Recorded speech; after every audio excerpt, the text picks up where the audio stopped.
His grandfather was a politician, right of center. His maternal grandfather was a politician, left of center. His father was a colonel in the army, and I think after you've heard him, he might be contesting from the Bombay seat. Let me assure you, Dr. Puri, honestly speaking, honestly I'm telling you, I am a deep believer that soft power pushes hard power. The only thing I want one day is for India to have a global channel. But I do believe that the weight of words and the pressure of public opinion makes a difference. And I know that we made corruption an issue in 2014.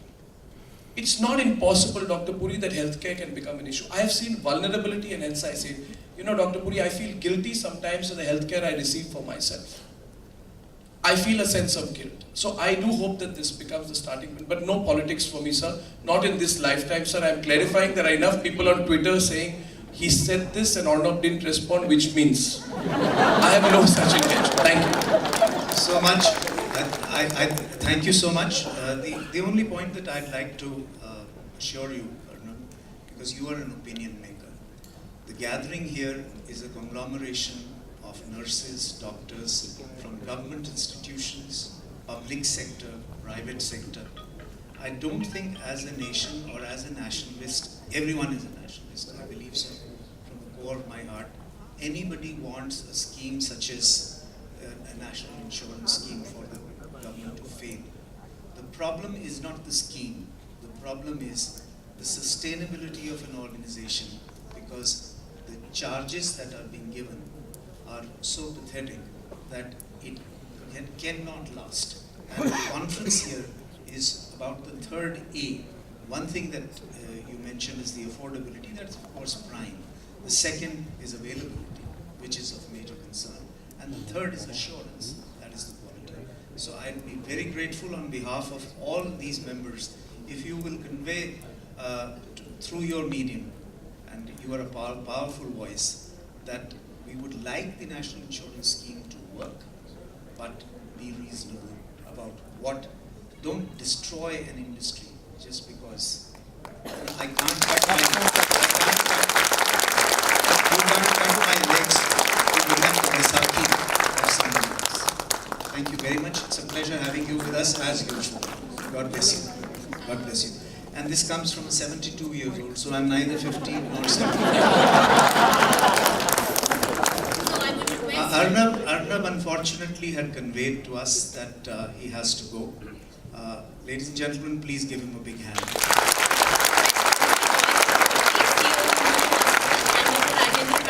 CEO Nanavati Hospital, to please come on the stage to felicitate Mr. Arnab Goswami.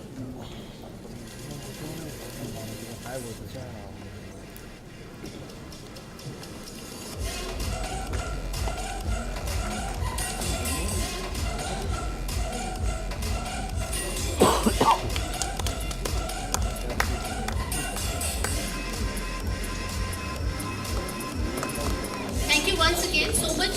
Thank you so much for your time. And we now move forward. Dr. Puri has already been generous and he has given a very good introduction of Miss Sonali Bendre. Without any further delay, I would like to please welcome her on the stage. A big round of applause, please.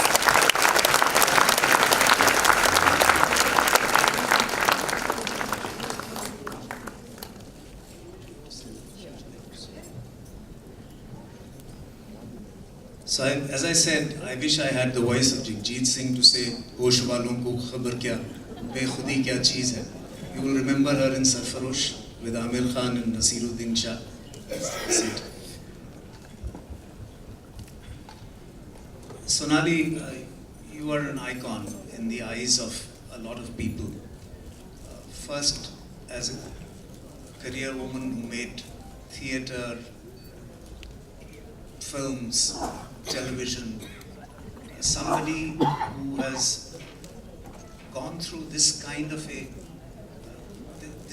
a journey, to have suddenly been detected with a life-threatening situation, your career being at stake, and then emerging out of it and becoming a champion protagonist for it obviously raises certain questions in the minds of a lot of us who are from the medical world.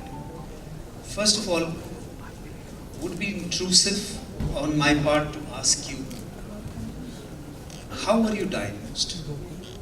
Where were you diagnosed? How did you get to know? Because from you, these lessons will go to a large number of people. First of all, good afternoon, everybody. It's a pleasure to be here. Dr. Patankar, Dr. Patkar, and Dr. Agarwal, they've been strong pillars in this journey of mine, and somewhere have been part of the beginning of this phase of my life, I would say, because it is a different phase. And my husband and me joke, we say BC and AC, that's before cancer and after cancer. It's like a different lifetime. Like you said, that I don't think I'm a champion in the sense of kind of trying to. My voice is much softer than what was going on before. I'm not over here. Sorry about that. I can't really shout so much, but you are right about it, that we need to demand. And what happened was that I did not look at what was happening to me and did not ask too many questions as I should have. Couple of points to that. Probably it comes from the fact that as women, without knowing in the subconscious, we are all taught Sahin Shakti bahut achhi baat hoti hai. So you're taught that, you know what, be tough, bear the pain. You have to bear a child, bear the pain. We are all being told that somewhere.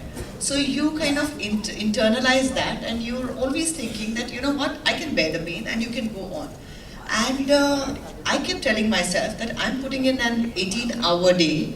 So obviously I'm fine, I'm not dying, but I was. And when I look back and I say, how did I do that? So then the question was that, why did I put up with this pain?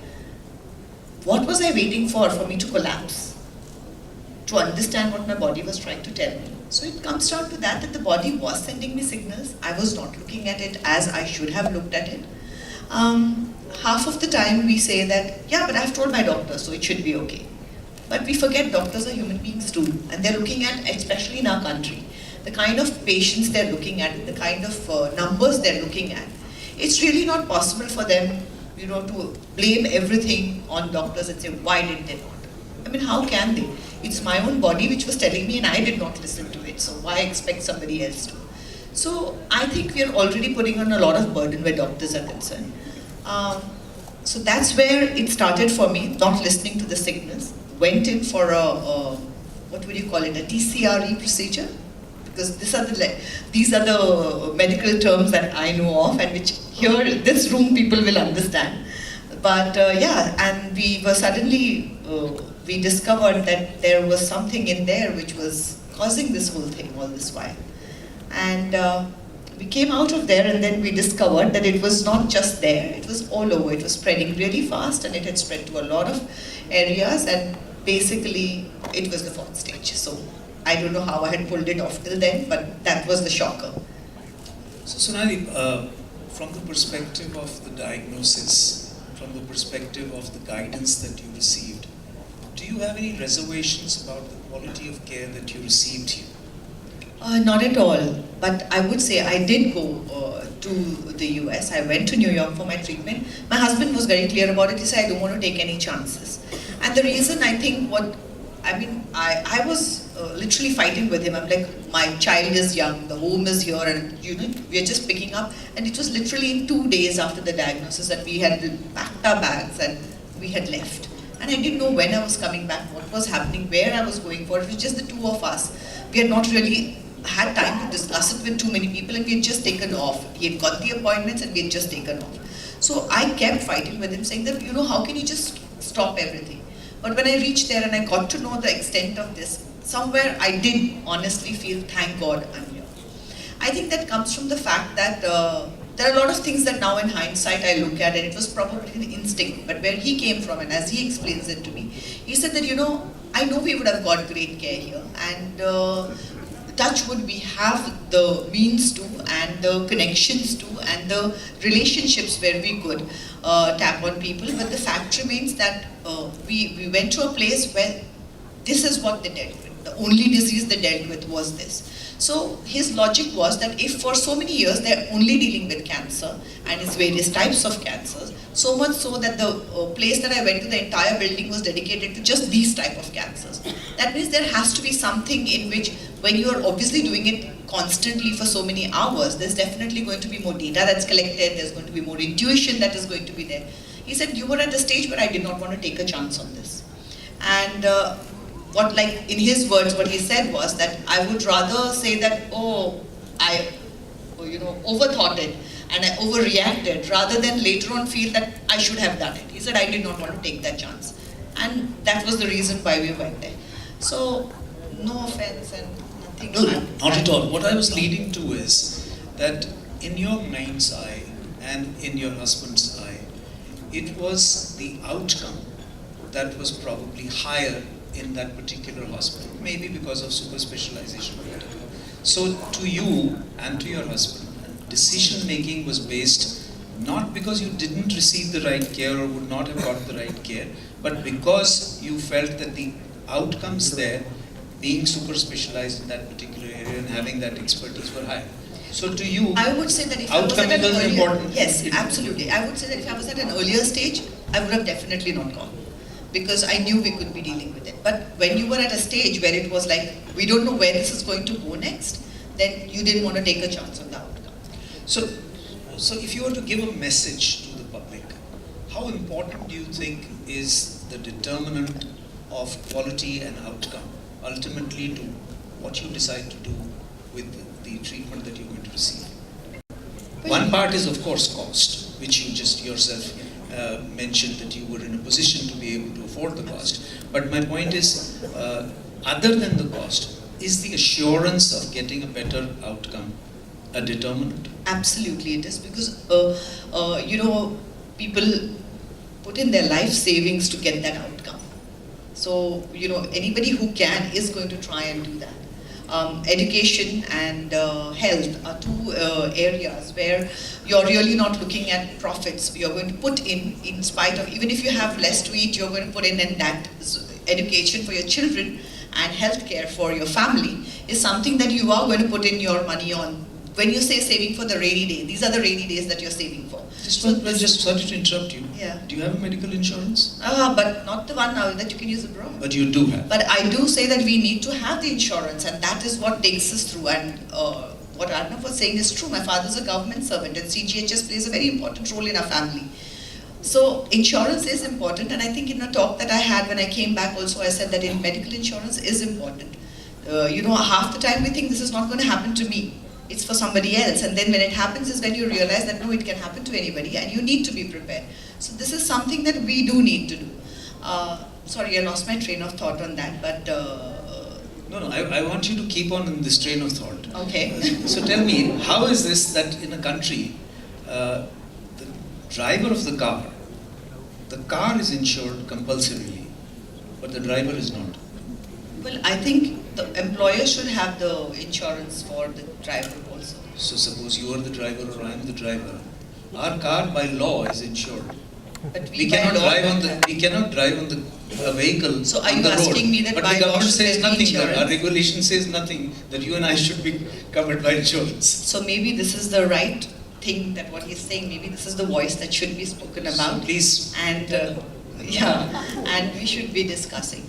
But having said that, there are a lot of things here that as a layman, I still don't know, because it's a subject that is definitely, first of all, the medical terms frighten you. The moment you hear them, I start feeling what is happening, and I start palpitating just hearing the terms. And it is a disease that is scary, no doubt about it. But it is not a disease that can be diagnosed very easily. So what I'm understanding, and which obviously here it's a room full of doctors, and I can't believe I'm sitting here and saying what I'm saying, and I'm talking about it.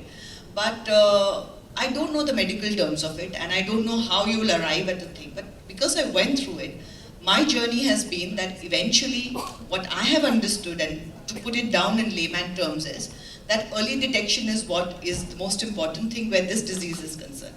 Because medicine is at a stage where if you detect it early, there needn't be such invasive treatments that we have to go through. Because sometimes, right now, I think the disease is somewhat less scarier than the treatment that you go through. The treatment is actually more frightening and more painful. You feel that sometimes. So early detection, I think, is what is the most important thing. Had I detected it early, there were more chances. It would cost me less. I would go through less painful treatments. I would have more options in where the treatment was concerned also.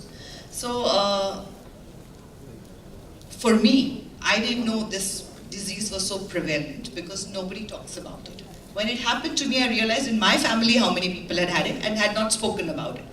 And I was like, I wish I knew. I wouldn't have thought that, oh, this is never going to happen to me. So when I put the post out on my social media, because I was doing some work, I did not want any kind of a gossip around it. And my son, children are much more tech savvy. I didn't want him hearing and reading something wrong. So I wanted to put out my story myself. So when I put it out, the response that I got was what was shocking for me. Because there were people from all stratas of society writing into me saying, this is what happened to my aunt, to my grandmother, to my son, to my mom, everybody. And there was no like a niche in society. Every strata of society they were writing in from and they were discussing it. And suddenly I said, oh, but if this has been so prevalent, why had I not heard of it? And I never knew that this could happen, that it is so rampant. I know we all say that today the pollution, the toxins and etc. Of course, they must be affecting it and they are there. But cancer is something that's been there for the longest time. Probably it was not diagnosed as often. But when so many stories you hear when they talk about their grandmothers and their grandaunts getting it, surviving it or not surviving it, either ways. So obviously it's been around for a long time. Probably it's getting diagnosed better now. But what I realized was that this was something that they were all holding on to and nobody shared it in their own families. Like there was a mother who told me that, my son went through it. I did not share it with my own mother because, we kept it hidden. We said it was asthma. I was like, what? Why would you do that? And it's like, no, how can you share this with people? I'm like, why would you not share it with people? What I realized by sharing was that first I heard that I was not alone. That this was not so unique, I was not so special that only I had got cancer. Everybody gets it and anybody could get it. Secondly, everybody kept saying that how could you get it? You are so healthy, your lifestyle is so good, how could you get it? And I kept asking myself that question, that why have I got it? And then I realized it's genes, it's not something that, definitely if you have the genetic predisposition to it or whatever, your toxins and the environment and the way you lead your life will definitely affect, that will affect for any other illness also. Leading a healthy life is a basic thing for any sort of disease, not just for cancer. So other than that, I realized that I was not alone, that there were a lot of people out there who were not talking about it. So the next post was to thank people for sharing their stories because it made me feel less alone. It made me feel like part of a community.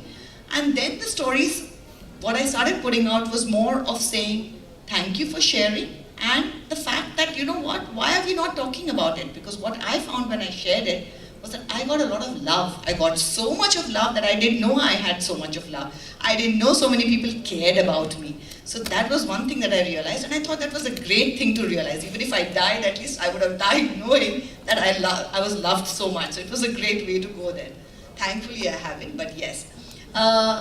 Having said that, when you talk about something, also you're discussing various options, various things. You come to know different things that can be done, can't be done. Have you tried it? So as like anything else, it's a community and you need to discuss things. And what I realized when I came back was that we need to make it an open thing. It's not something that you should be hiding and that you should be, keeping it within the family because the mental state is going to go down the hill because you're living in that pain and the trouble and your caregivers are also hiding it. Nobody has a place where they can vent and share and, that takes a toll on your mental health and then that's taking the toll on how you recover from it. So it's a vicious circle. So the thing that I can do in my capacity when I was called here also was that yes, if my voice can be heard and if me talking about it makes people share their stories and talk about it, I'm happy to do that. One final question. The most important thing you mentioned, which drove you to go to a particular institution for treatment, was that the outcomes were good. The question that I wanted to ask you, and if through you perhaps this message would go, that when we as Indians look at buying jewelry, not we as Indians, you as Indians, I can't afford it, when the rich people go and buy jewelry, Not a jewelry person. they look for hallmark. When you go and buy a woolen product, you look for wool mark. Even an agricultural guy, when he goes and buys fertilizer, he looks for agri mark. Why don't Indians, or did you in particular, look for any mark which certifies that this hospital is good quality? Well, I didn't know there was an organization called CAR. To be honest, this is what I came to know now, and I'm so happy that there is something which is like a benchmark, which is basically, like you said, an ISI kind of a certification is what you look for, right? When this is the place you should be going for. GAHO represents the accreditation Right. body, and then it's all over the world. So the now, hospital you went if to in the you United will- States also has accredited. So right, so what is the accreditation? We don't know Accreditation about means it. yeah, sir. So So through like you, there are all these ads that go out which say that Jago, Grahak Jago. and ISI mark dekho, hallmark dekho. Correct. So maybe you guys should also be advertising. So would you be able to Of course. do this as our ambassador? Of course. I think this is the best way to end it.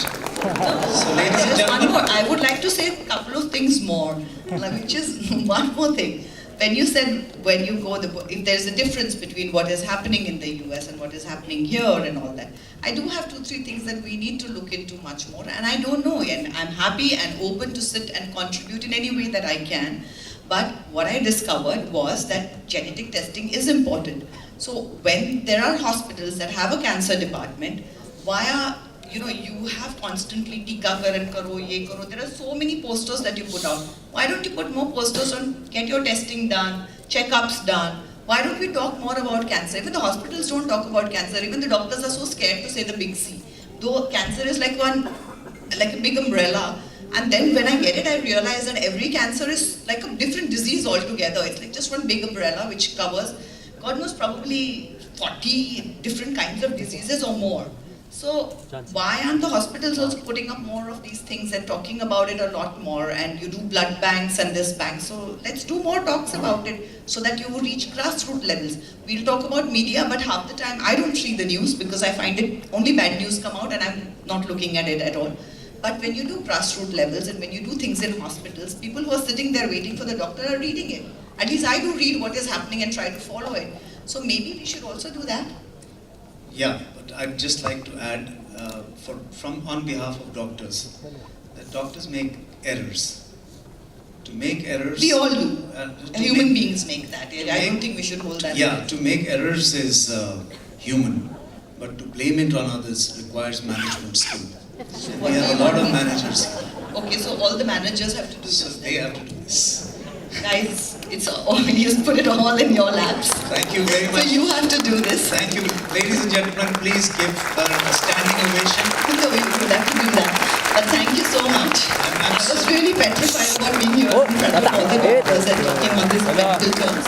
But I mean what I said over here, that if there is any way that I can, in my way, help out, and which is, if me talking about something helps out, I would love to get the data on it and be the person who talks about it. But until I know it myself, so there needs to be a place from where I can get it. So if I can be provided with that, I would love to focus on it and, kind of amplify it, as you say. But I don't know it. I'm not a medical person, so I'm a lay person. I need to be told that, and I'm happy to learn. Thank All you I'd so say much. is thank you very much, Thank you. and may God bless you with a healthy and a long life ahead. Thank you. God bless. Thank you. Thank you, everybody. Thank you for having me. I would like to call upon stage Mr. Joy Chakrabarti, CEO Hinduja Hospital, Dr. Rajendra Patankar, CEO अरे बैठ जाओ भाई साहब. Dr. Patkar, Director बैठ जाओ. Medical Services, Nanavati Hospital, and Dr. Vishesh Agarwal, Consultant Internal Medicine, to felicitate Ms. Sonali Bendre Behel.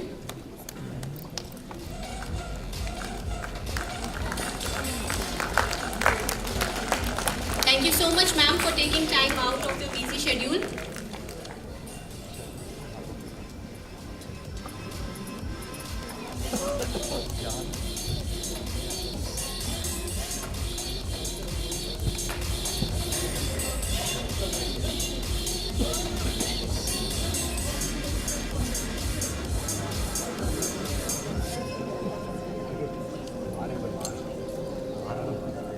We understand that she has to leave because of prior commitment. So a big round of applause for her, please.